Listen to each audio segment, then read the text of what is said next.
Ek groet jou in die kosbare naam van die Here Jesus. Dink net, die naam bo elke naam, die naam voor wie elke knie sal buig en elke tong bely dat hy die Here is. As jy met my 'n debat wil voer, is jy baie welkom.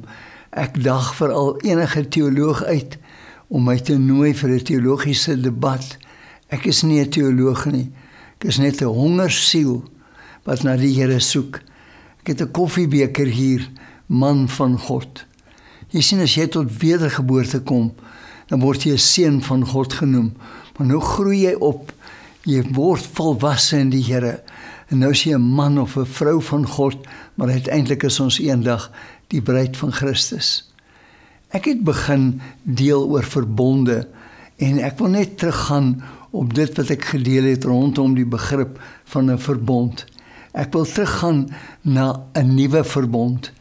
Ek praat, en in die nuwe verbond het ons sakramente. Ek wil praat oor sakramente. Ek wil praat oor 3 sakramente. Sommige mense sê daar's meer. Ek gaan nie daaroor stry nie. Ek wil praat oor die doop, die huwelik en die nagmaal. Nou as ek kom by die doop baptizo. Ek kuier by my ouma en my ouma bring vir my beskuit. Man, kan ouma lekker beskuit maak. Rosientjies in, die lekkerste beskuit. En sy sê, jy het nou jou beker, man van God. As jy daai beskuit in die koffie sal doop, dat hy bietjie sagter is, want hy word baie hard. Ek bak hom buite in een van die klei oonde soos die ou mense gemaak het. Hy sê, dan word hy kliphard. En ek maak toe so. My ouma sê, wat's fout met jou, my kind? Ek sê, ouma, ek doop hierdie beskuit. Sy sê, waar het jy groot geword? Ek sê nie, hulle sê vir my so by die kerk.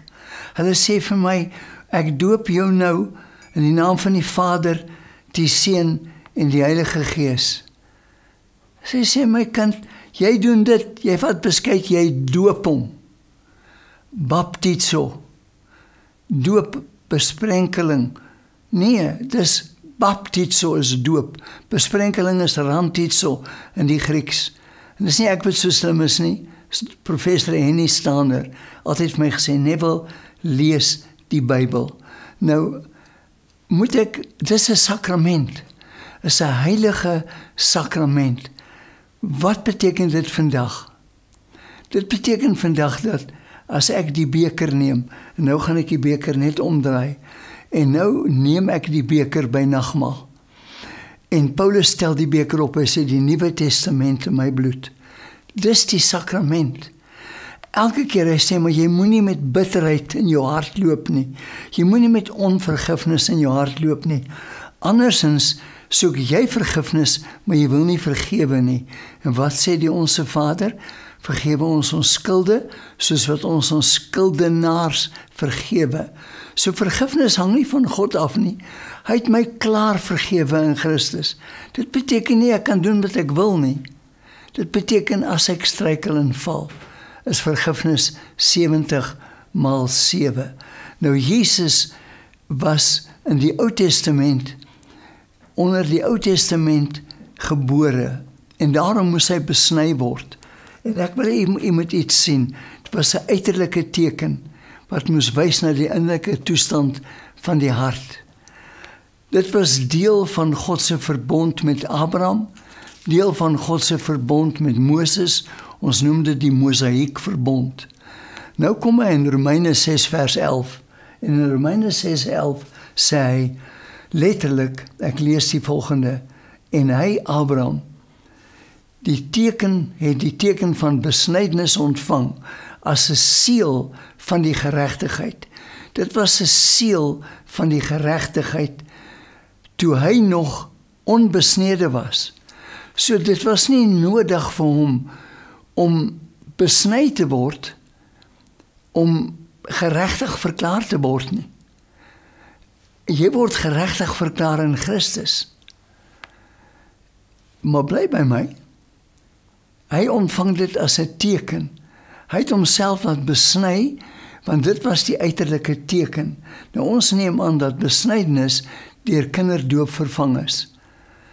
Besprenkeling verander, dis, of kom ek sê, Oud-testamentiese besnydenis, verander nou in besprenkeling. Ek verstaan nie waar mense dit vandaan kry nie. Proveni Stander sê vir my, Neville, lees jou Bybel. Ek vat Markus 16 vers 15. En Jesus sê vir hulle, gaan die hele wêreld in, verkondig die evangelie aan die ganse mensdom. Proveni sê stop. Hy sê, het dit opgehou? Die evangelie? Ek sê nee, Proveni. Hy sê, want as dit opgehou het, is jou Bybel 'n geskiedenisboek, wat vertel van die geskiedenis van Israel en die Jood. Hy sê, lees verder. Hy wat glo en homself laat doop. Hy sê, hy wat glo en homself laat doop. Net soos beskuit. Doop onderdompel, baptizo, sal gered word, maar hy wat nie glo nie, sal verlore word. Nou, as Abraham is geregtig gereken voor besnydenis. As ek glo en ek is nog nie gedoop, gaan ek hemel toe. Ja, want as jy glo, het jy tot by 'n plek gekom waar jy besef het jy is 'n sondaar. Romeine 3:23, ons het almal gesondig. Deur Adam se sonde is ons in sonde ontvange gebore, sê Psalm 51. En daarom is ons verlore. Romeine 3:23, ons het almal gesondig en dit ontbreek ons aan die heerlikheid van God. Wat was die heerlikheid van God? Toe Adam en Eva eet van die boom van die kennis van goed en kwaad, toe is dit nie dat hulle kaal was nie. Hulle het hulle kleed van die heerlikheid verloor. So die oomblik toe hulle eet van die boom van die kennis van goed en kwaad, ervaar hulle dat hulle naak is en hulle kruip weg vir God. Nou kom Paulus in Handelinge 19. En Paulus in Handelinge, onthou die Nuwe Testamentiese kerk begin met die uitstorting van die Heilige Gees, en hy vind sekere disippels, en hy vra hulle, het julle die Heilige Gees ontvang toe julle gelowig geword het? Hulle antwoord, ons het nie eens gehoor dat daar 'n Heilige Gees is nie. Ons het nie niks geweet van die Heilige Gees nie. Niemand het ons vertel nie. Hy sê in vers 3, met watter doop is julle dan gedoop? Met watter doop is julle dan gedoop? Hy sê, en hulle antwoord hom, met die doop van Johannes. Daarop sê Paulus, Johannes het met die doop van bekering gedoop en aan die mense gesê dat hulle moes dat hulle moes glo. Ek wil weer sê, Johannes het met die doop van bekering gedoop en aan die volk gesê dat hulle moes glo in die een wat na hom kom, Christus Jesus. Ek het dit al voorheen gedeel. Jesus Christus is God wat met jou praat. Christus Jesus is die hypostatiese eenheid. Dis waar jy glo en doen. Nou sê mense maar, jy het nou net gesê, Abraham het God geglo en dis hom tot geregtigheid gereken voor hy besny is. Ja, maar hy het homself daarna laat besny, want dit was die uiterlike teken. Nou die nagmaalsbeker is die uiterlike teken wat ons elke keer gebruik, maar ek het geglo. En dit sê van Abraham in Jakobus, omdat hy geglo het, is dit hom tot geregtigheid gereken en hy is 'n vriend van God genoem. Nou kom God en hy sê, hy wat glo en homself laat doop. Ek wil gehoorsaam wees. So doop is 'n gehoorsaamheidsstap aan die een in wie ek glo. Hoekom sê hy moet ek gedoop word? Dat ek 'n simboliese, onthou God praat met ons deur voorbeelde, deur simbole, deur gelykenisse. Ek word begrawe deur die doop in die dood van die Here Jesus. Dis 'n uiterlike teken.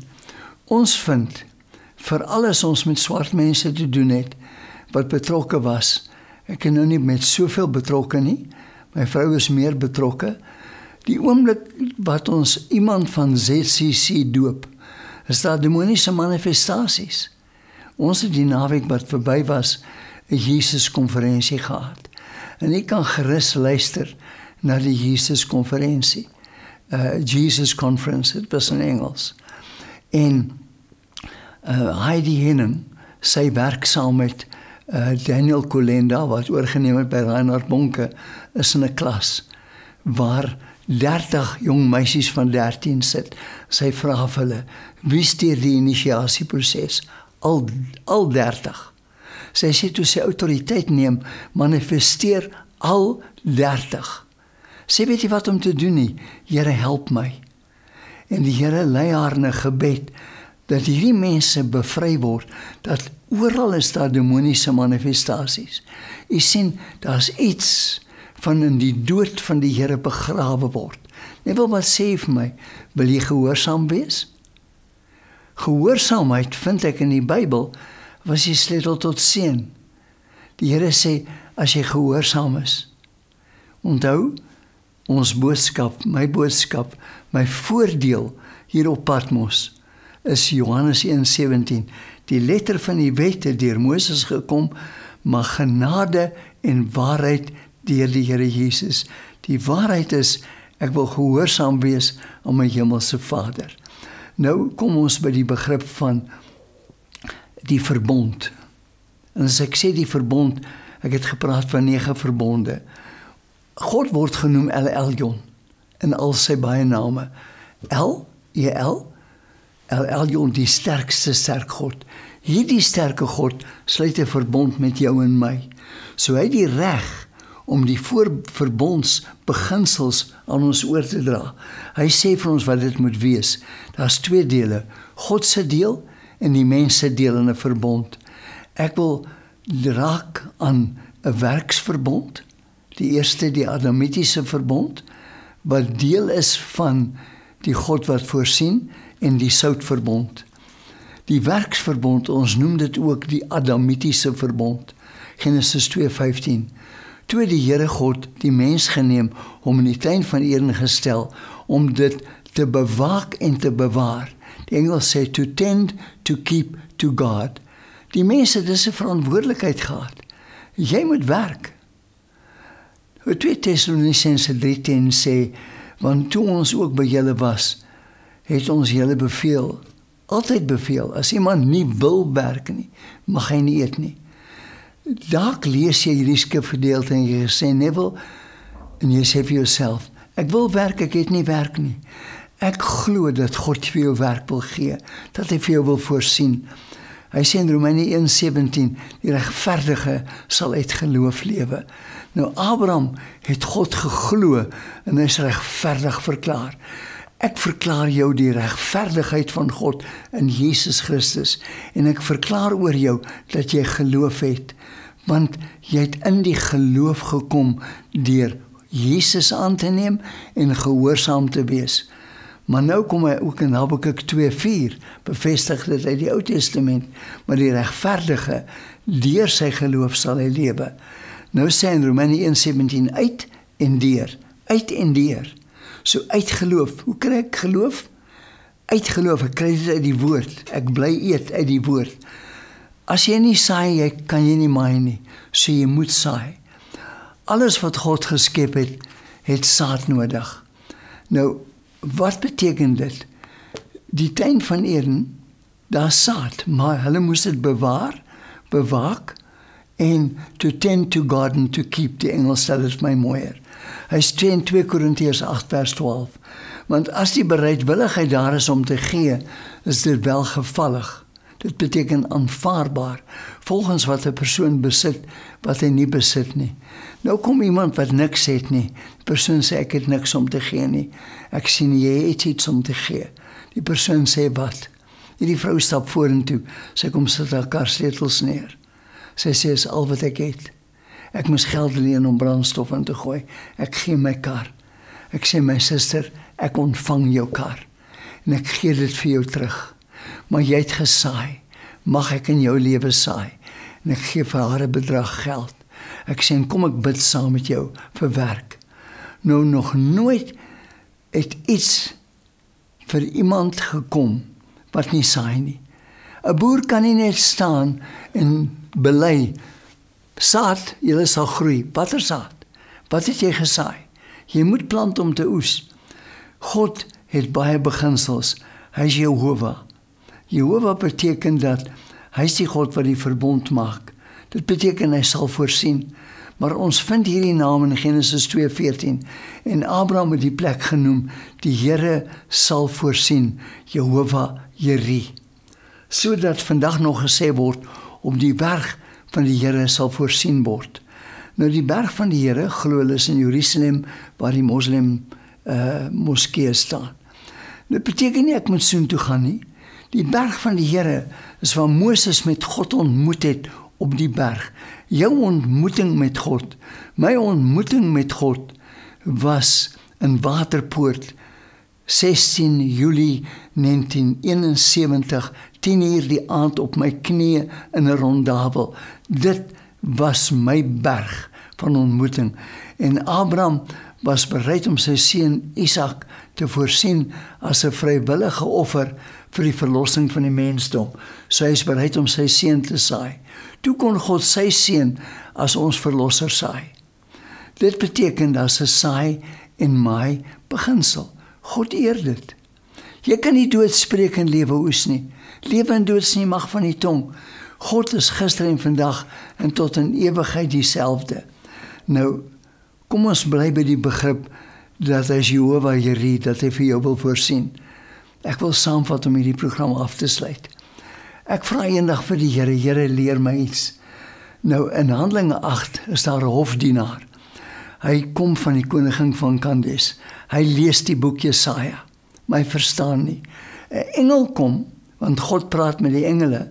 Onthou, hy gee die engele bevel, Psalm 91 vers 11, aangaande jou en my, om ons te bewaar op ons weë, maar van diensbaarheid en gehoorsaamheid. Ek kom weer by gehoorsaamheid. En die engel vat vir Filippus na hierdie man toe. Hy kom by hierdie man, hy verduidelik vir hom van Jesaja, die Messias. Toe glo die hofdienaar. En hy sê vir Paulus in vers 36, onthou ek lees uit Handelinge 8, wat verhinder my om gedoop te word?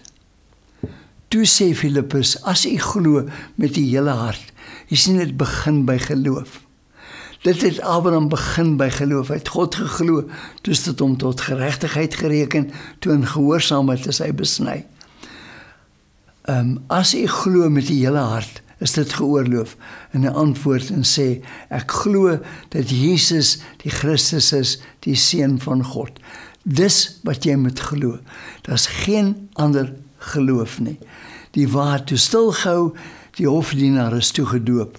Onthou, daar is klein doop en groot doop, sê mense. Daar is net een doop. Handelinge 19:4. Daarop sê Paulus, Johannes het met die doop van bekering gedoop en aan die volk gesê, hulle moes glo in die een wat na hom kom, dit is Jesus Christus. Dis presies wat die hofdienaar gesê het. En hy glo dat Jesus die Christus is. Die volgende oomblik is hy gedoop. En die Here het vir hom voorsien. Nou gaan ek bid. Ek gaan bid dat die Here, en jy moet saam met my hart bid. Here, stuur 'n engel uit, wat 'n Filippus oor my pad bring. Of my oor 'n Filippus se pad bring. Nie om vir my die verlossing te verduidelik nie, maar om Jehovah Jiri vir my te verduidelik. En in geloof, oor die lig neem my hand. Matteus 18:19, as twee oor iets saamstem, wat hulle ook al vra, sal hulle ten deel val van hulle Vader in die hemel. Ek glo saam met jou. En Vader, ek vra, geef hulle skepende gedagte, deur 'n Filippus wat hulle oor hulle pad stuur, omdat 'n engel hom gebring het, of stuur 'n engel wat hulle oor Filippus se pad bring. En Here, ek verklaar, Jehovah Jiri sal voorsien. Filippense 4:19. En die Here sal in al jou behoeftes voorsien, volgens sy rykdom in heerlikheid. Dis God se opinie van jou in Christus Jesus. Amen. Baie dankie, dat weet my, as jy werk kry die dag.